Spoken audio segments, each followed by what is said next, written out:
আমরা আমার খাতা রাখিছি মনে আছে ইলেকশনের আগে ওই পাশে যে আমরা যদি সরকারে আসতে পারি তাহলে আপনাদের জন্য আমাদের জন্য আমরা ফ্যামিলি কার্ড চালু করবো। ফ্যামিলি কার্ড জিনিসটা কি?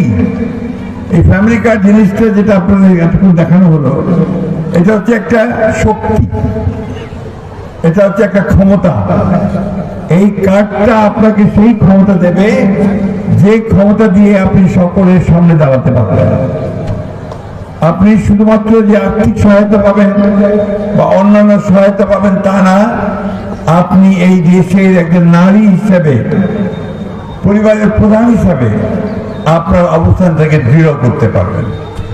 একটা শক্তি আসবে আপনার মাথায়। এমনিতেই আমাদের মায়েরা কিন্তু সবচেয়ে বেশি সংগ্রাম করে, একটা পরিবারের জন্য তার সংগ্রাম সবচেয়ে বেশি। আপনারা এটুকু বিশ্বাস রাখবেন যে আমাদের তার অন্য কোনো ইস্যু নাই। আমরা ঢাকায় বাড়িও বানাবো না, বা বিদেশেও বাড়ি বানাবো না, বা আপনার ওই কানাডাতে গিয়ে বাড়ি বানাবো না। আমার যা কিছু বাড়ি ঘর ঠাকুরগাতি, এটাই বেঁচে রাজনীতি করতেছে। সুতরাং আপনারা নিশ্চিত থাকেন যে আমরা এখানে কাজ করতে আসছি, কাজ করব। আর যদি দেখা যায় যে কেউ কোনো রকম দুর্নীতির সঙ্গে জড়িত হয়েছে, তার কোনো ক্ষমা নেই, তাকে আমরা কোনো ক্ষমা করবো না।